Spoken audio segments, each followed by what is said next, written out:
चला आज हा आला दसरा, सीमोल्लंघन करावयाला, आनंदाने नाचायाला, सणामध्ये सण हाच खरा, चला आज हा आला दसरा. प्रभू रामचंद्रांनी रावणावर विजय मिळवला तो याच दिवशी. या सर्व घटनांमुळे विजयादशमीचं विजयादशमी हे नाव सार्थ ठरतं. आता दसरा म्हटला की श्रीखंडपुरीचं जेवण जितकं आठवतं तितकीच काळ्याशार पाटीवर पांढऱ्या शुभ्र खडूने काढलेली सरस्वती आठवते. आजच्या काळामध्ये आपट्याच्या या वृक्षाचं जे पर्यावरणातलं महत्त्व आहे ते लक्षात घेऊन त्याचं संवर्धन करणं हे सुद्धा सोनं लुटण्यासारखंच नाहीये का?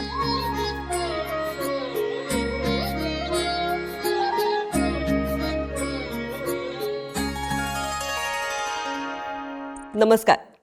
ढेपेवाडा प्रस्तुत माहेरघर सणांचं संस्कृतीचं या कार्यक्रमाच्या आजच्या दसरा विशेष भागात आपणा सगळ्यांचं मनपूर्वक स्वागत.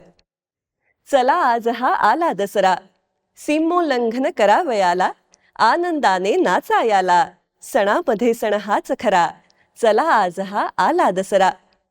मुसळधार तो पाऊस वरला, शेतामधील तुडवित चिखला, शेत पेरिले येत पिकाला, येता आनंदाचा दसरा, चला आज हो आला दसरा.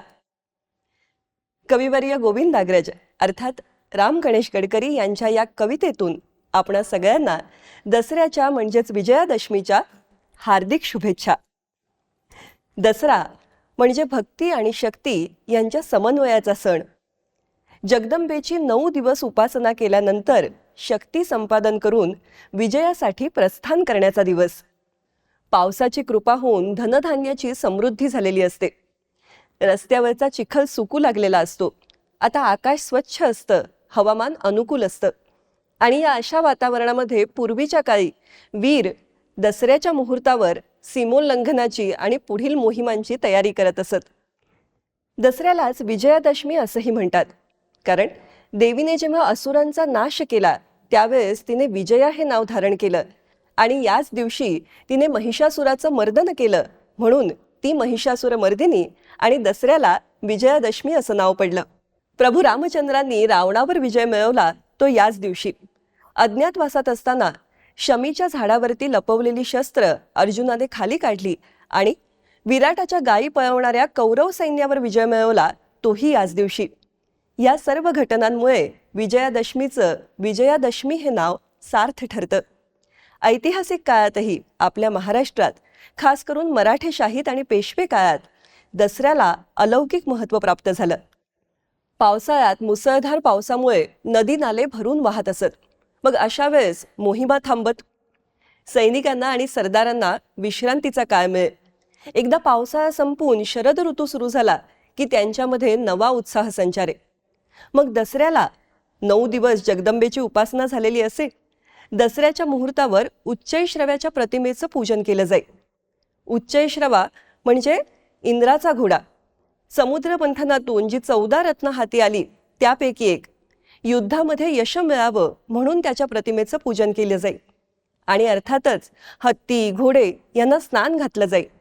जुना जरीपटका हा नवा केला जाईल, त्याचीही नव्याने उभारणी होत असे. दसऱ्याची खाशी मिरवणूक निघत असे. या मिरवणुकीमध्ये चतुरंग सैन्य म्हणजे हत्ती घोडे उंट तोफा या सगळ्यांसमवेत ही मिरवणूक निघत असे. शमीच्या वृक्षाचं गावाबाहेर जाऊन पूजन करून शकुनाचं म्हणून एखादं कणीस शेतातलं कापून वीर सीमोल्लंघन करून परत येत असत. मग दसरा दरबार भरे, तोही अत्यंत थाटाचा असे.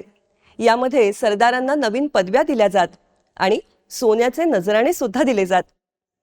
आजही भारतामध्ये म्हैसूरच्या दसरा मिरवणुकीचं खूप आकर्षण असतं. अगदी त्याच धर्तीवरती आपलीही ही मिरवणूक होत असे असं म्हणायला काही हरकत नाही. अनेक घरांमध्ये दसऱ्याच्या मुहूर्तावर आजही शस्त्रास्त्रांचं पूजन केलं जातं. त्यामागे हा युद्ध मोहिमेचा संकेतच आहे. शेतकरी आपल्या अवजारांची या दिवशी पूजा करतात आणि घरोघरी आपणही आपल्याला उपयुक्त ठरणाऱ्या रोजच्या वस्तूंची पूजा करतो. जी साधनं वापरून आपल्याला यश मिळतं त्यांच्याविषयीची कृतज्ञता व्यक्त करण्याचा हा एक सुंदर मार्ग आहे. आपल्या संस्कृतीत खरं तर खूप सारी प्रतीकं दडलेली आहेत. त्यांचा अर्थ समजून घेतला तर त्यामागचा विचार लक्षात येतो आणि मग आजच्या आधुनिक काळातही त्याप्रमाणे आचरण करत असताना त्यातली एक वेगळीच सार्थकता जाणवते. आता दसरा म्हटला की श्रीखंडपुरीचं जेवण जितकं आठवतं तितकीच काळ्याशार पाटीवर पांढऱ्या शुभ्र खडूने काढलेली सरस्वती आठवते. तिला आपण आकड्यांची सरस्वती असंही म्हणतो. दसरा हा एक विलक्षण सण आहे. या दिवशी आपण शस्त्र आणि शास्त्र या दोन्हीची पूजा करतो. ही आकड्यांची सरस्वती सुद्धा एक प्रकारचं सरस्वती यंत्र आहे. एक हा आकडा शुभंकर मानला जातो, म्हणूनच त्याचा इथे खास वापर करण्यात आलाय. शिवाय वयंडार अशा एक या आकड्यातून सरस्वतीचं वाहन असलेल्या मोराची बागदार मान सुद्धा दिसते. सहसा आपण 7 आकड्यांची सरस्वती काढतो, म्हणजे एक हा आकडा 7 वेळा लिहितो. सरस्वती विद्येची देवता आहे. भारताच्या विद्येच्या कल्पनेमध्ये केवळ विज्ञान नाही तर कला आणि संगीत याचाही आवर्जून समावेश होतो. येथे 7 ही संख्या संगीताचे सप्तसूर दर्शवते आणि म्हणूनच तिचा वापर केलाय. त्रिकोणाचे 3 कोन म्हणजे शरीर, बुद्धी आणि मन.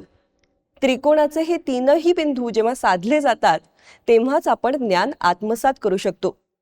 आता यातली गंमत ही की या चित्रातली सगळ्या त्रिकोणांची संख्या मोजली तर ती 64 भरते. म्हणजे 64 कलांचं हे प्रतीक आहे. अर्थात या सगळ्या विद्याशाखा यामध्ये सामावल्या आहेत असं म्हणता येईल. आपण दसऱ्याच्या दिवशी सोनं म्हणून आपट्याची पानं एकमेकांना देतो. पूर्वीच्या काळी सरदार जेव्हा मोहिमांवरून येत असत तेव्हा बरोबर सोन्याची लूट घेऊन येत.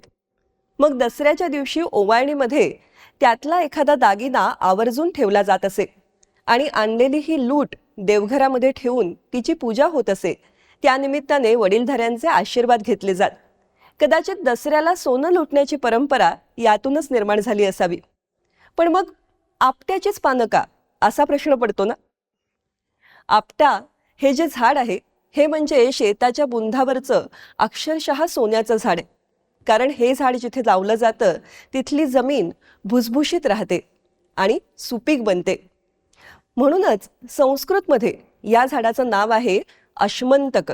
का? कारण ह्या झाडाची मुळं दगडापर्यंत जाऊन त्या दगडाला भेदतात म्हणून अश्मंतक. त्याला वनराज असंही नाव आहे. आपट्याच्या झाडाचं हे महत्त्व लक्षात घेऊनच त्याला सोन्याचं झाड म्हटलं असावं. आणि अर्थातच पौराणिक कथा आपल्या परिचयाची आहेच. रघुराजाकडे कौत्स नावाचा एक शिष्य आला. त्याला आपल्या गुरुला दक्षिणा देण्यासाठी म्हणून 14 कोटी सुवर्णमुद्रा हव्या होत्या. एवढ्या काही राजाकडे त्यावेळेस नव्हत्या. म्हणून राजाने कुबेरावर स्वारी करायचं ठरवलं. तो आपल्यावर स्वारी करून येणार या भीतीने कुबेराने आपट्याच्या झाडावरती सुवर्णमुद्रांचा पाऊस पाडला आणि आपट्याचं झाड सोन्याचं झालं. म्हणून आजही आपण आपट्याची पानं सोनं म्हणून लुटत असतो. अर्थात हे जरी खरं असलं तरी आजच्या काळामध्ये आपट्याच्या या वृक्षाचं जे पर्यावरणातलं महत्त्व आहे ते लक्षात घेऊन त्याचं संवर्धन करणं हे सुद्धा सोनं लुटण्यासारखंच नाहीये का. रसिक हो, अशाच पद्धतीने सणांची सांस्कृतिक आणि वैज्ञानिक माहिती तुमच्यापर्यंत पोहोचवण्याचा आमचा प्रयत्न आहे. हा भाग तुम्हाला कसा वाटला हे आम्हाला नक्की सांगा. आणि यासारखेच आणखी भाग पाहण्यासाठी स्मृतिगंधच्या फेसबुक पेजला, यूट्यूब चॅनलला आणि इंस्टाग्राम अकाउंटला फॉलो करा. आणि अर्थातच या भागाला लाईक, शेअर करा. तुमच्या प्रतिक्रिया आमच्यापर्यंत पोहोचवा. भेटूया पुढच्या भागात. धन्यवाद.